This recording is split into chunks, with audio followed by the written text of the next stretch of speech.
ماں نے بیٹے کو پیدا نہیں کیا، جنم دیا ہے، اور اتنا گوڑا رشتہ ہے ماں کا بیٹے کے ساتھ کہ دنیا کے کسی ترازو پہ ماں کے پیار کو تولا نہیں جا سکتا۔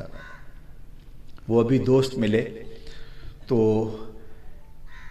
کنٹینر ان کے ترازو پہ تولا جا سکتا ہے، اور بڑے بڑے جو ہے وہ وزنی چیزیں، آج جدید کانٹے جو ہیں وہ دستیاب ہے جن پر چیزیں تولی جا سکتی ہیں، لیکن آج تک ایسا کوئی ترازو ایجاد نہیں ہوا جس پر ماں کے پیار کو بھی تولا جا سکے۔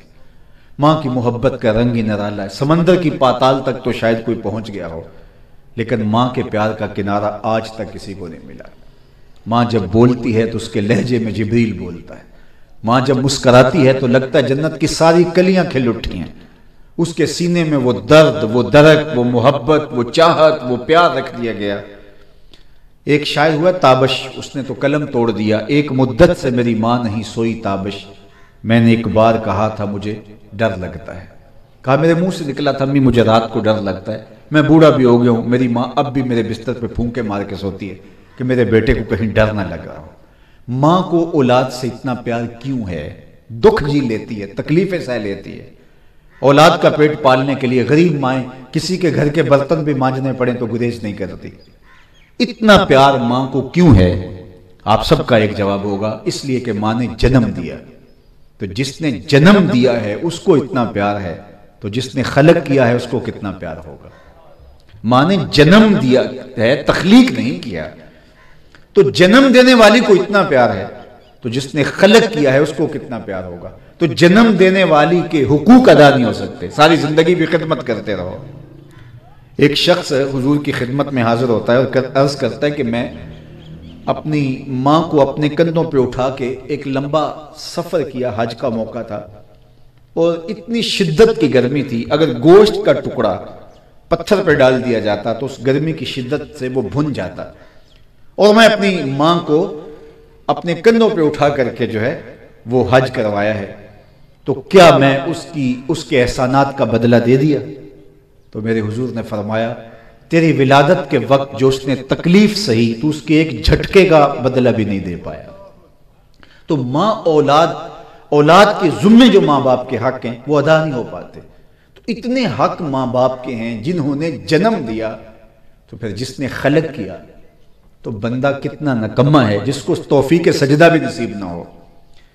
جو ماں باپ کے حق ادا نہ کرے تو وہ دنیا پہ بھی رسوا ہوتا ہے، آخرت میں بھی، اور جو اللہ کے حق ادا نہ کرے تو اس کو باطن کا سکون مل کیسے سکتا ہے، اندر کا قرار اس کو حاصل کیسے ہو سکتا ہے؟ دولت کے انبار لگ جائیں، لگژری گاڑیاں موجود ہوں، عزتیں اس کی دہلیز پہ کھڑی ہوں، ہر وقار، ہر منصب، ہر مسند، ہر عزت، ہر توقیر اس کو حاصل ہو، کڑیل جواں بیٹے ہوں، لیکن سکون باطن کا کبھی نہیں مل سکتا اگر مالک کی حضور جھکنا نہیں سیکھتا۔ مالک کی حضور جب بندہ جھکنا سیکھ لیتا ہے تو قرار ملتا ہے، تو اس لیے کہا کہ اس کو سجدہ کرو، اس کے نام کی تسبیح بولو۔ کیوں؟ اللہ ذی خالقہ، اس نے پیدا کیا ہے، فسوا، اور پیدا بھی کیا ہے، اور اس نے صحیح ٹھیک بنایا ہے۔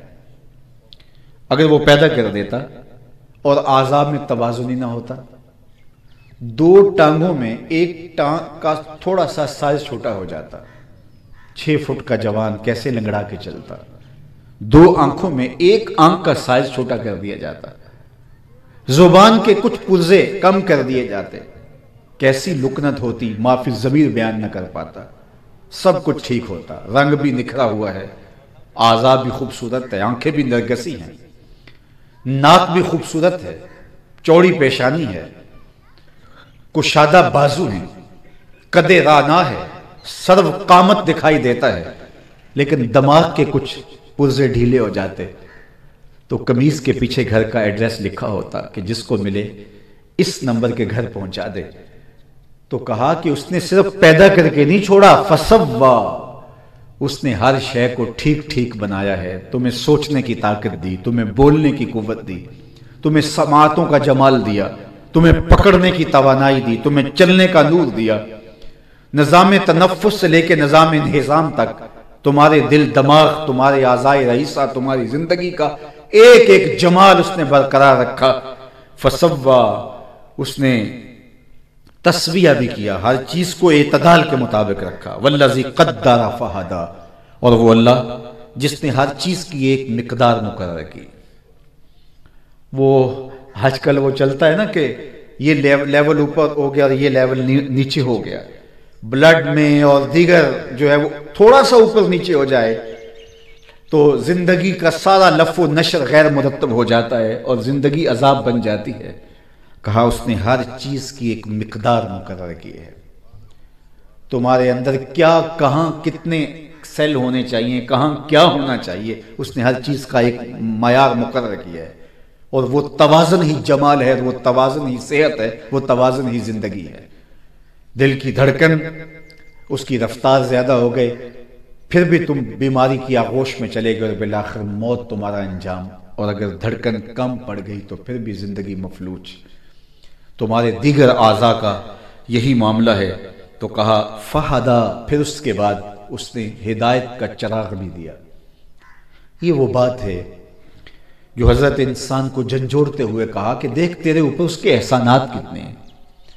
پہلے تو اس نے تجھے پیدا کیا، پیدا کر کے چھوڑا نہیں، تسویہ کیا، پھر ہر شے کی ایک مقدار مقرر کی. پھر اس کے بعد فہدا، اس نے ہدایت دی. یہاں سے جبلی ہدایت مراد ہے، فطری ہدایت جو انسانی طبع کے اندر رکھی گئی. ایک تو وہ ہدایت ہے جو یہ ہدایت کا ایک مرحلہ ہے جو مجھے بھی ملا، جو آپ کو بھی نصیب ہو رہا ہے، انبیاء کے ذریعے، صلحاء کے ذریعے، اولیاء کے ذریعے، علماء کے ذریعے، بوڑھوں کے ذریعے، والدین کے ذریعے سے، استادوں کے ذریعے سے، معلمین کے ذریعے سے زمانہ سکھاتا ہے. یہ ہے ہدایت. لیکن ایک فطری اور جبلی ہدایت ہے جو اندر سے پھوٹتی ہے. یہاں ہدایت سے مراد وہ ہے. اور اس ہدایت سے اللہ نے انسان کو محروم نہیں رکھا، حتیٰ کہ ہدایت کا یہ نور جانوروں کو بھی عطا کیا گیا ہے، پرندوں کو بھی عطا کیا گیا ہے.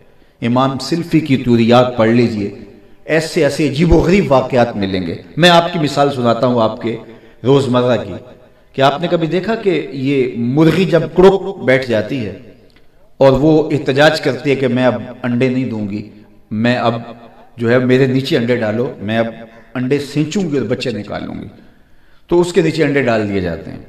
بالخصوص دیہاتوں کے لوگ تو اس بات کو زیادہ اچھا جانتے ہیں، نئی نسل شاید اس بات کو نہ جانتی ہو. تو اس کے نیچے انڈے ڈالے جاتے ہیں. تو بطخ کڑک نہیں بیٹھتی چونکہ وہ پانی کے بغیر رہ نہیں سکتی. تو بطخ کے بچے حاصل کرنے کے لیے اس کے انڈے بھی مرغی کے نیچے ڈالنے پڑتے ہیں، اور بطخ کے اور مرغی کے انڈے مرغی کے نیچے ڈال دیے گئے، اور وہ 21 دن تک ان انڈوں کے اوپر کڑک بیٹھ جاتی ہے اور اپنے سینے کی ساری توجہات ان انڈوں کی جانب مبذول کر دیتی ہے. اور میرا رب 21 دن کے بعد ان مردہ انڈوں میں زندگی پیدا کر دیتا ہے. یہاں رک کے ایک جملہ کہنا چاہوں گا، آپ کی توجہ ہو، کہ ایک مرغی اپنے سینے کی حرارت اور توجہات انڈوں پہ مبذول کرے تو وہاں زندگی نمودار ہو جاتی ہے.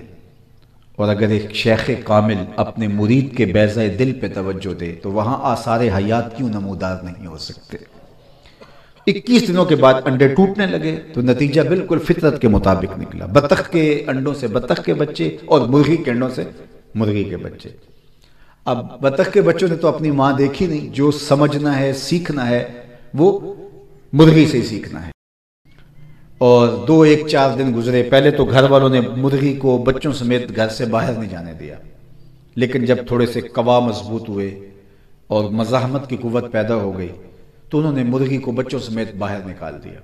گلی گزرے، آگے کھلا میدان تھا وہ گزرے، آگے جوہر تھا، چھپڑ تھا. اس کے کنارے جب پہنچے تو بطخ کے بچوں نے نہ آؤ دیکھا نہ تاؤ، چھلانگ لگائی اور پانی میں کود گئے. مرغی کے بچے اپنے ہم جولیوں کو اپنے ساتھ سامنے پانی میں چھلانگیں لگاتا دیکھ رہے ہیں لیکن آگے بڑھنے کی ہمت نہیں کرتے. بطخ کے بچوں نے اپنی ماں دیکھی نہیں ہے، مرغی نے ان کو یہ سکھایا نہیں ہے.